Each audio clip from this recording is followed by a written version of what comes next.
It's 4.5 years since the British people voted to take back control of their money, their borders, their laws, and their waters, and to leave the European Union. And earlier this year, we fulfilled that promise in that we left on January the 31st with that oven-ready deal.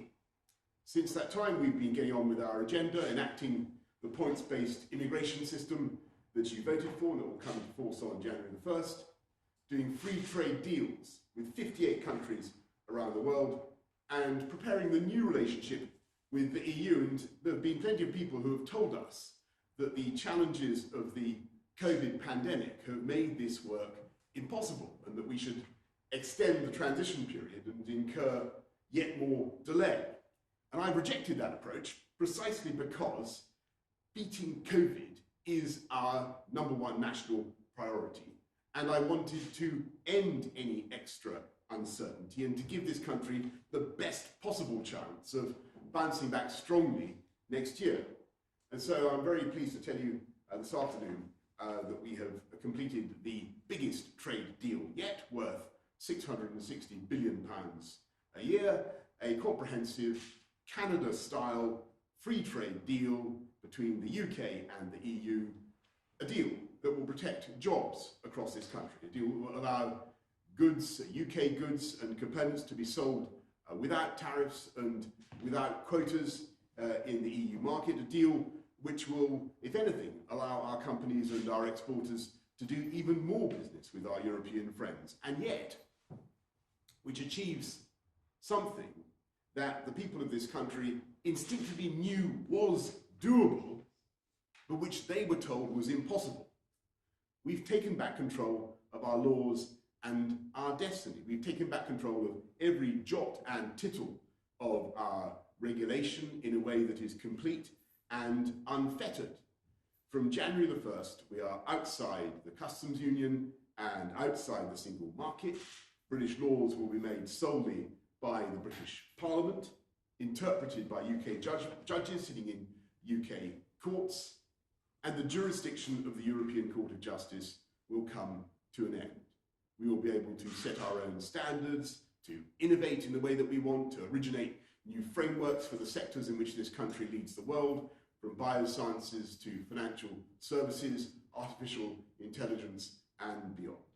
We'll be able to decide how and where we're going to stimulate new jobs and new hope with free ports, new green industrial zones. We'll be able to cherish our landscape and our environment in the way we choose, backing our farmers, backing British food and agricultural production. And for the first time since 1973, we will be an independent coastal state with full control of our waters, with the UK's share of fish in our waters rising substantially from roughly half today to closer to 2/3 in 5.5 years' time, after which there is no theoretical limit beyond those placed by science or conservation on the quantity of our own fish that we can fish in our waters. And to get ready for that moment, those fishing communities will be helped with a big £100 million programme to modernise their fleets and the fish processing industry. And I want to stress that although of course the arguments with our European friends and partners were sometimes fierce, this is, I believe, a good deal for the whole of Europe and for our friends and partners as well. Because it will not be a bad thing, in my view, for the EU to have a prosperous and dynamic and contented UK on your doorstep. And it will be a good thing. It will drive jobs and prosperity across the whole continent. And I don't think it'd be a bad thing if we in the UK do things differently or take a different approach to legislation. Because in so many ways, our basic goals are the same. And in the context of this giant free trade zone that we're jointly creating, the stimulus of regulatory competition will, I think, benefit us both. And if one side believes it's somehow being unfairly undercut by the other, then subject to independent third-party arbitration and provided the measures are proportionate, we can, either of us, decide as sovereign equals to protect our consumers or businesses. But this treaty explicitly envisages that such action should only happen infrequently.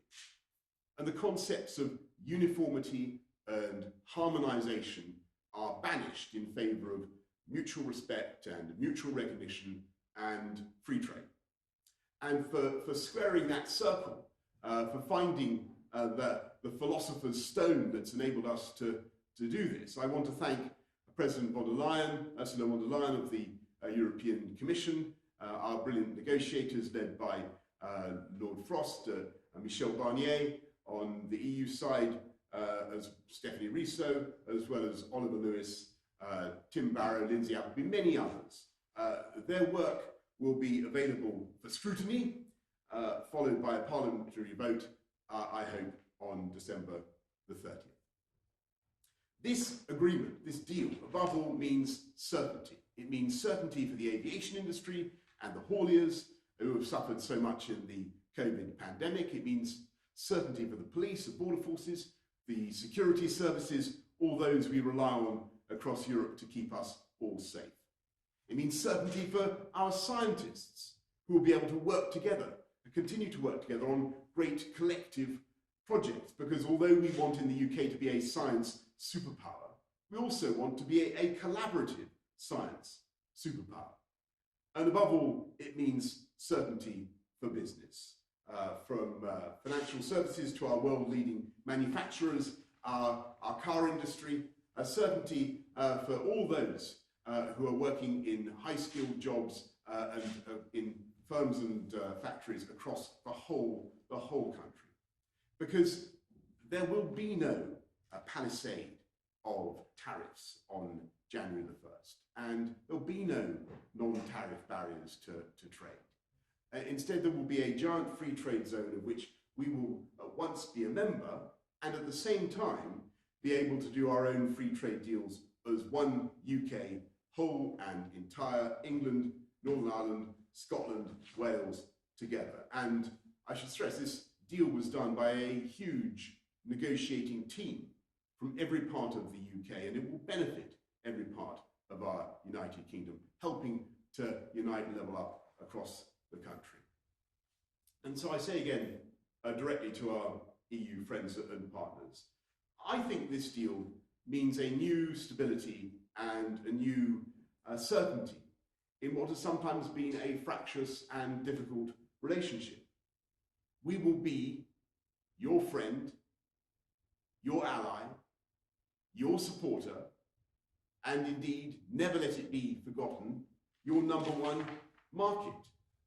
Because although we have left the EU, this country will remain culturally, emotionally, historically, strategically, geologically attached to Europe. Not least, of course, through the 4 million EU nationals who have requested to settle in the UK over the last 4 years and who make an enormous contribution to our country and to our lives. And I say to all of you at home at the end of this toughest of years that our focus in the weeks ahead is, of course, on defeating the pandemic and on beating coronavirus and rebuilding our economy and delivering jobs across the country. And I'm utterly confident that we can and will do it. By today, we've vaccinated almost 800,000 people. And we've also today resolved a question that has bedeviled our politics for decades. And it is up to us all together as a newly and truly independent nation to realise the immensity of this moment and to make the most of it. Happy Christmas to you all. That's the good news from Brussels. Now for the sprites. Actually, it's now for the media. Let's go to the media, who I think we've got Laura Koonsberg. Over to you, Laura. Thank you very much, Prime Minister. We're yet to see the text of this deal, which we understand runs to some 2,000 pages. You've presumably had the benefit of poring over every word, or maybe perhaps not every single word. But can you tell the public honestly, where did the UK give the most ground, and where did the EU compromise the most, do you think? Thanks, Laura. Well, actually, it's only about 500 pages, and I think it would, and it's readily intelligible. I think that it would be fair to say that we wanted to make sure, for instance, that we got access to, got complete control of our fisheries from the get-go, and that's just to say we had annual negotiations on fisheries within the shortest possible delay. The EU began with, I think, wanting a transition period of 14 years. We wanted 3 years. We've ended up at 5 years. I think that was a reasonable transition period, and I can assure great fish fanatics in this country, we will, as a result of this deal, be able to catch and eat quite prodigious quantities of extra fish. So that's why we're going to have to make these investments in the fishing sector. Thanks very much, Laura. Let's go to Robert Pest of ITV. Sorry, Robert, you need to unmute. You need to unmute, Robert. Prime Minister, you said all along you wanted a Canada-style deal, but what you've agreed means that we in the UK have to follow EU rules on subsidies, on tax, on workers' rights, on the environment, or potentially incur the imposition of tariffs. That's right, isn't it? I mean, we've just heard Ursula von der Leyen say that she got her level playing field, which you've explicitly rejected all the way through. You also just said there would be no non-tariff barriers. Again, that's not right. From January the 1st, as a result of leaving the customs union, and Michael Gove has been warning about this week in, week out for months, there is a ton of new bureaucracy on British businesses, lots of new non-tariff barriers. This is not to say the deal is a bad deal, but you're not selling it correctly, are you? You're mis-selling it. No. Well, I must respectfully disagree with you, because there is indeed a clause in the deal which is nothing like as damaging as it was, and is, in my view,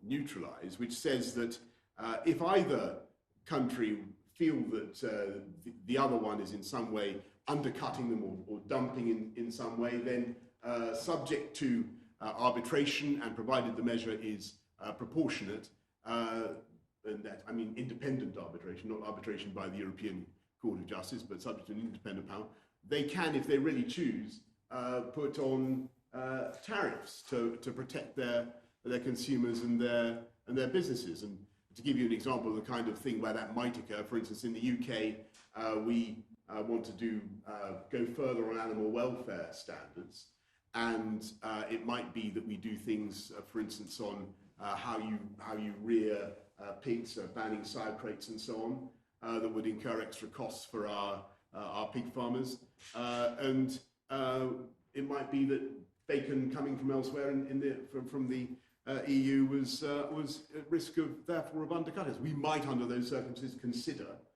imposing tariffs. I think it's highly unlikely, but we might consider it. It would have to be subject to arbitration.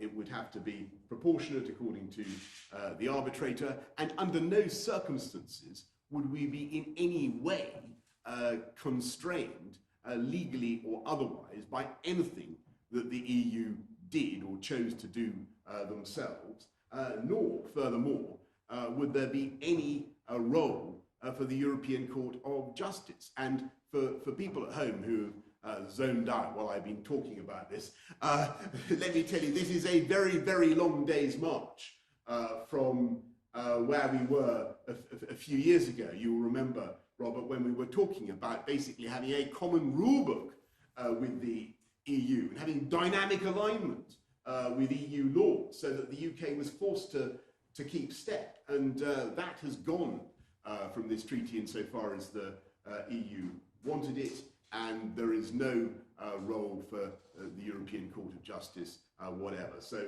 I think it's a great treaty, And as for your point about non-tariff barriers, yes, I think it's important to stress. What I'm talking about is barriers on the grounds of, your plugs won't work in our country, therefore they're banned or whatever. That kind of technical barriers to trade, and there's a lot in this treaty to try to reduce all that kind of thing, make sure that doesn't happen. That's a good thing. That's a good thing for businesses and consumers. And in that sense, it's a great free trade deal. But I must stress to people getting ready for January the 1st that there will be change. So people will need get on the gov.uk website. Exporters will need their AORI forms and everything else. People should be aware of the change that is coming. But there's also an opportunity, because for British exporters now, the whole world will be treated the same for export purposes. And I think that will actually galvanise our exporters to think much more positively and dynamically about the opportunities that they have. So I must respectfully disagree with both the points that you made. This is a jumbo Canada-style free trade deal of exactly the kind that I think this country needs. And as I say, I believe it resolves a long-standing and very, very difficult problem. People said you couldn't be part of a free trade zone with the EU without being obliged to follow EU laws. If you remember, people, I think we were told we couldn't have our cake and eat it, and that kind of thing. I'm not going to claim that this is a cakeist treaty, Robert, but it's because that, but it is. I believe what the country needs at this time, and the right way forward for the UK. Let's go to Sam Coates of Sky. Prime Minister, you say this is an unprecedented deal that observes all your red lines and promises to the country. Can people trust that life will be better as a result of this deal and that there won't be any disruption even in the short term? And can you guarantee the government won't end up reopening elements of the new relationship in the years to come? Well, Sam, I mean, really good questions. I mean, short term, yes, as I said just now, there are things we have to get right, processes that maybe people have to do that they need to be aware of, and I'm going to assume that point really is worth reinforcing. I do believe that the freedoms that this treaty wins us, basically a new independence from the EU, are worth having. But and so free ports, free trade deals, being able to do, as I say, to look after your livestock differently, improving your landscape in a different way, doing all sorts of things differently, regulating financial services differently, chemicals, all sorts of things where we may want to do things differently and better. But I'm just saying to people watching this, and I'm sorry for disturbing Cars 3, by the way, to people watching this, I would say it's one thing to get freedom. Winning freedom is a fantastic thing, and that this is an important element of what we've done. But it's how we use it, how we make the most of it. That's what's going to matter in the months and years to come. And I've no doubt that we can do fantastic things with this treaty if we with this new relationship, which I think will be stable and prosperous for both sides. Let's go to Tom Newton-Dunn of Times Radio. Good afternoon, Prime Minister, and thank you. A couple of quick questions, if you don't mind. Yes. Every deal means both sides have to compromise. Do you accept that you have compromised throughout the last 11 months, particularly perhaps the last 11 days, from perhaps your earlier slightly absolutist positions? Perhaps that was a negotiating ploy, but compromise is not a dirty word. Do you agree with that? And secondly, can you address services? Because I haven't heard you say much about that. 80%, of course, of the UK economy. You say some British companies would do more trade with the EU because of this deal. Will the British service sector, especially the financial services sector, will they be able to do more trade or less trade? Well, there's a first of all, on the compromise point, no, compromise isn't a dirty word, and unquestionably there are things that we've done to help our friends and partners to move things forward. I mentioned, I think, to Laura, where we got to on fish. We started out wanting a very short transition period of 3 years. They wanted a much longer one of 14 years. We've compromised on that at 5.5. And on the vital services sector, yes, of course, they feature in this deal quite rightly.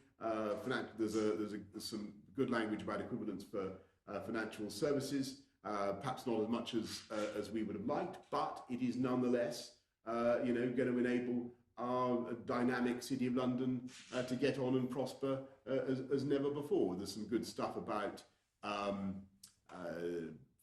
barristers, solicitors, lawyers being able to practice around the European Union.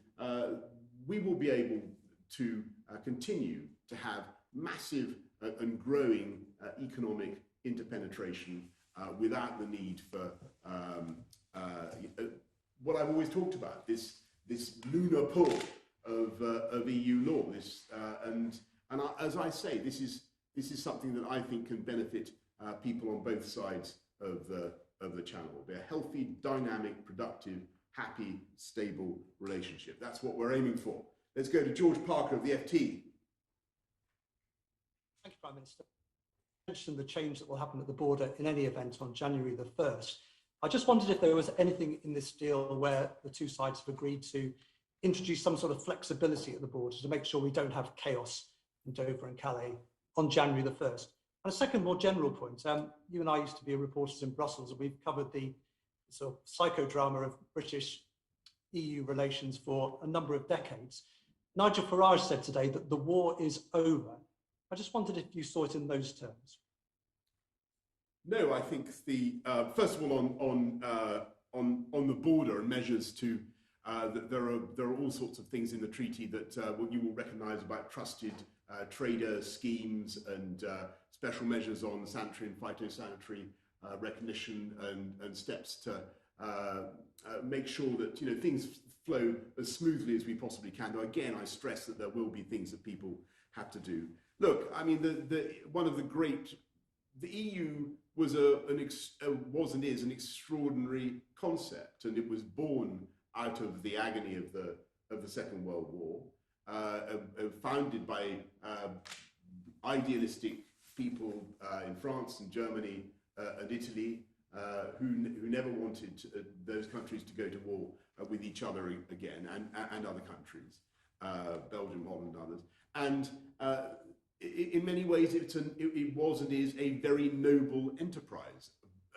So I don't recognise the kind of language that you talk of. I think that the UK's own relationship with it was always difficult. We always found some of the language about ever closer union, the idea of this political union, this very dense idea of this ideology of endless integration, we found quite hard, George. And I think as a fellow Brussels reporter, you remember that there was quite a lot of friction involved. I think that what we've got here is the basis of a new long-term friendship and partnership that basically stabilizes that relationship. And insofar as the UK needs to be, and always must be, a great European power, always must be a great European power, we're there outside the main body of the EU, but we're there as a friend and as a supporter, as a flying buttress, if you like. To make sure, as we have done so many times in the last couple of hundred years, that we're able to lend our voice when it's needed and to be of value to our European friends and partners in a strategic way. And that's what the UK will obviously continue to do.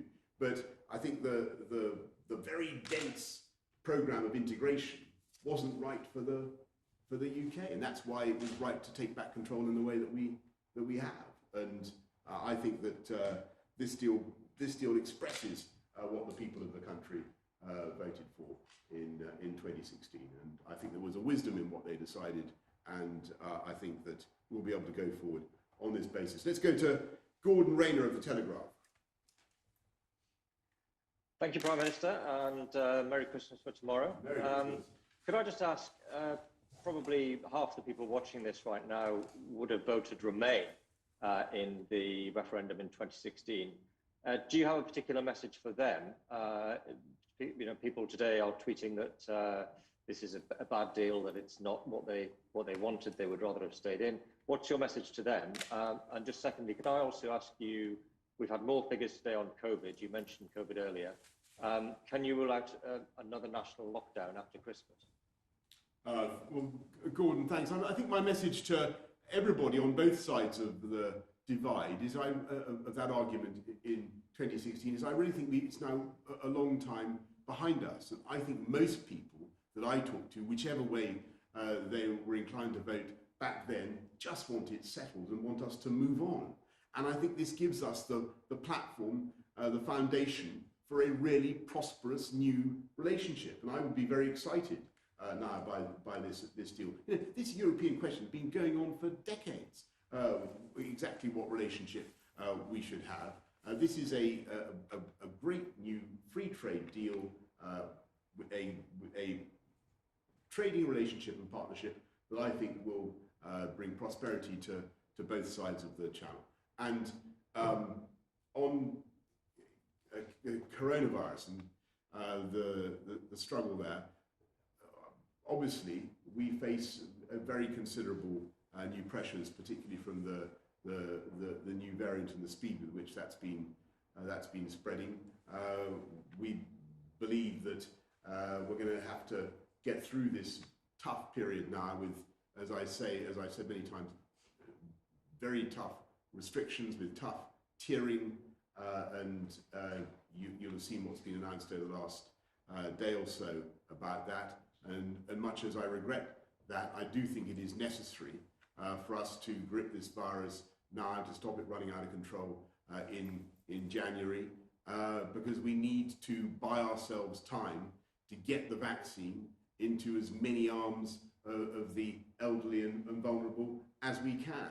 And that is the real way in which we will defeat the virus. So it's tough tiering, community testing, and rolling out the vaccine. And we're going to continue with that approach. And I know that it's been very, very tough over the last few weeks, and I must tell people it will continue to be difficult, not least but basically because of the speed with which the new variant is spreading. But the vaccine is going into people's arms, and there really is now, I think, a hope, the certainty that we will have it defeated, as I say, by the spring. Or that's certainly what the scientists still believe, and they're still confident of that. So thanks very much, Gordon. Let's go to Harry Cole of The Sun. Thank you, Prime Minister. Can you give us some more details about the new security arrangements with the EU? Are we going to be as safe next week under your new security partnership as we are today, given it's Brussels are saying that they're going to lock us out of live EU databases? And given you've locked us all up, how will you recommend we celebrate leaving the EU next week? Well, Harry, look, I leave your manner of celebration entirely to you and to individual taste. I wouldn't want. I mean, I think we've done quite enough bossing people around, recommending this or that over the last 10 months or so. But on security and police cooperation, I'm absolutely confident this is a deal that protects our police cooperation, protects our ability to catch criminals and to share intelligence across the European continent in the way that we have done for many years. So I don't think people should have fears on that score, or indeed on any score. Let's go to Heather Stewart of The Guardian. Hello, Prime Minister. Michel Barnier said today that we decided to leave the Erasmus exchange scheme, which sent thousands of students to EU countries every year. I wonder what you'd say to young people who feel as though opportunities to discover the continent on our doorstep by living there or studying there or working there are being taken away from them. And secondly, do you have a message for Keir Starmer, who will have to decide in the coming hours and days how to whip Labour MPs, whether they should support your deal? Right, Heather. Well, look, on Erasmus, it was a tough decision.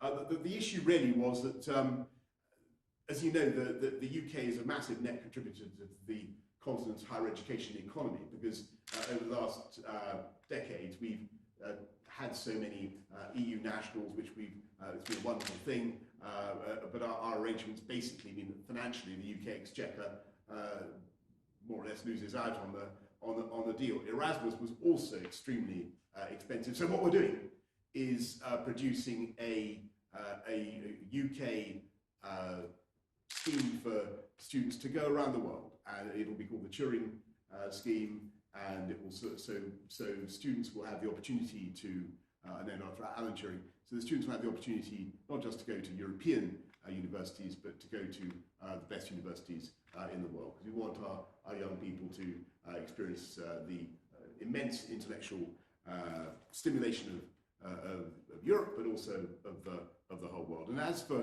I think you asked about which way should the opposition vote on this. Well, it's perfectly obvious. The opposition should vote for this excellent deal, and I would strongly encourage everybody to do the same. Thank you very much, everybody. Happy Christmas to you all. Thank you.